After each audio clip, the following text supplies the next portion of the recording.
আসসালামু আলাইকুম। স্বাগত জানাচ্ছি আমার কথা শুনবার জন্য। বিএনপি মহাসচিব মির্জা ফখরুল ইসলাম আলমগীর ফেসবুকে একটি ফটোকার্ড শেয়ার করেছেন। সেখানে তিনি স্পষ্টভাবে লিখেছেন, বিএনপি ভারতের পক্ষেও নয়, পাকিস্তানের পক্ষেও নয়, আমেরিকার পক্ষেও নয়, ইংল্যান্ডের পক্ষেও নয়, বিএনপি বাংলাদেশের পক্ষে। মির্জা ফখরুল, এই হচ্ছে মূল কথা। কিন্তু আমার এক্ষেত্রে প্রশ্ন রয়েছে, বিএনপি যদি বাংলাদেশের পক্ষে, বাংলাদেশের জনগণের পক্ষে, তাহলে আপনারা বাংলাদেশের বিপক্ষে দাঁড়িয়েছেন কেন? তাহলে আপনারা বাংলাদেশের জনগণের বিপক্ষে দাঁড়িয়েছেন কেন? আমি এই যে বাংলাদেশের বিপক্ষে দাঁড়িয়েছেন, জনগণের বিপক্ষে দাঁড়িয়েছেন, এটার পক্ষে প্রমাণ দিতে হবে আমাকে। হাজার হাজার প্রমাণ, লাখ লাখ প্রমাণ। প্রথমত হচ্ছে, অন্তর্বর্তীকালীন এই যে সরকার, এই সরকার সংস্কার করতে চায়। তারা সংস্কার করবে। এক্ষেত্রে আমাদের বাংলাদেশে যতগুলো দল আছে, সবার উচিত ছিল কি ছিল? এই বাংলাদেশের অন্তর্বর্তীকালীন সরকারকে সংস্কারের ক্ষেত্রে সহযোগিতা করা। অনেক দল তারা সহযোগিতা করছে, তারা সংস্কারে শতভাগ সংস্কার চায়। কিন্তু আপনার দল বিএনপি কি করেছে? আপনার দল বিএনপি কি সংস্কার চায়? আপনি কি সংস্কার চান? স্পষ্ট ভাষায় আপনারা বলেছেন, সংস্কার আপনাদের কাজ না, আপনাদের কাজ হচ্ছে নির্বাচন দেওয়া, দ্রুত নির্বাচন দিয়ে বিদায় হন। এটা আপনারা বলেছেন, আপনি বলেছেন, আপনার দলের অন্যান্য সিনিয়র নেতারা বলেছে, সংস্কার আপনাদের কাজ না। আপনারা ক্ষমতায় আসবেন, নির্বাচন দেওয়ার পরে আপনারা ক্ষমতায় আসবেন, তারপরে আপনারা সংস্কার করবেন। কি করবেন আপনারা সংস্কার? গত 50 বছরে কোনো দল রাজনৈতিক সংস্কার করতে পারে নাই। সংস্কারের একটা প্রস্তাবনা ছিল যে প্রধানমন্ত্রী হিসেবে যিনি দায়িত্বে থাকবেন তার ক্ষমতা কমানো হবে। কীরকম কমানো হবে? আমি ছোট্ট একটি রিপোর্ট পড়ে আসি, তাহলে এটা ক্লিয়ার হওয়া যাবে।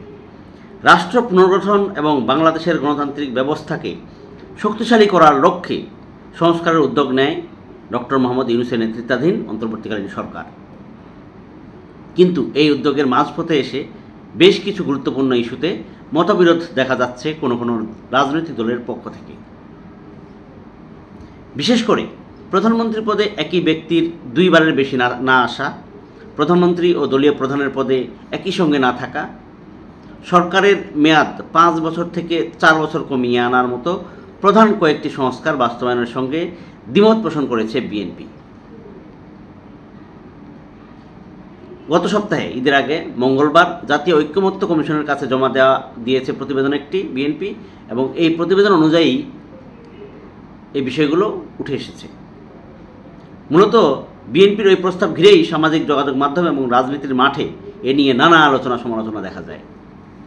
এখন আপনারাই বলেন, আপনারা যদি দেশের পক্ষে থাকতেন তাহলে আপনারা কি এই সংস্কারের বিপক্ষে অবস্থান করতেন? আপনারা কি কথা বলেন কি দিয়ে?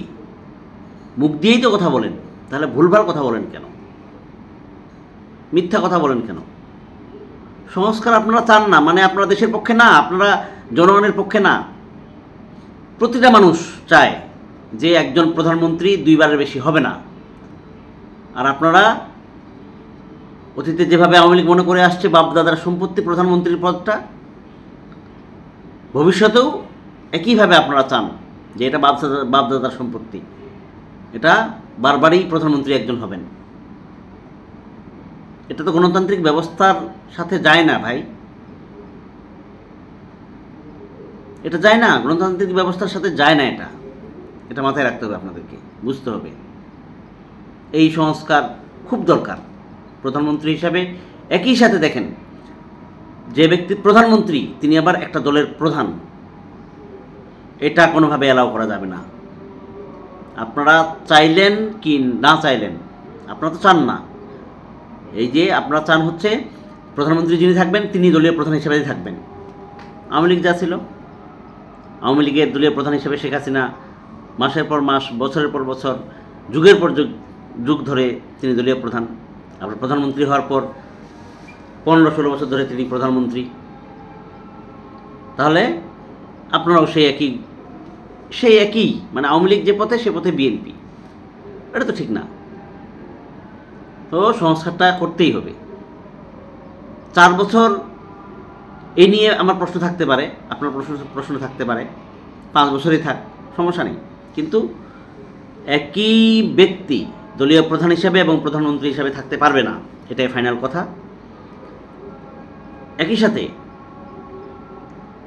প্রধানমন্ত্রী যিনি, তিনি কি করবেন, রিপোর্ট অনুযায়ী যেটা, যে 2 বারের বেশি তিনি প্রধানমন্ত্রী থাকতে পারবেন না। 2 বার যদি প্রধানমন্ত্রী থাকেন, এরপরে তিনি আর প্রধানমন্ত্রী হতে পারবেন না। ওকে, এটাই আমরা দেখে আসছি 5ই আগস্টের পরে এই সংস্কার প্রশ্নে আপনারা বারবার ব্যর্থ করতে চেয়েছেন। কেন ভাই? আপনারা দাবি করছেন আপনারা জনগণের পক্ষের লোক, আপনারা বাংলাদেশের পক্ষের লোক। স্পষ্ট ভাষায় বলছেন ভারতের পক্ষেও না, পাকিস্তানের পক্ষেও না, আমেরিকার পক্ষেও না, ইংল্যান্ডের পক্ষেও না, বিএনপি বাংলাদেশের পক্ষে। কাজে প্রমাণ দেখান, আমরা এটাই চাই, আর বেশি কিছু না। ধন্যবাদ। আসসালামু আলাইকুম।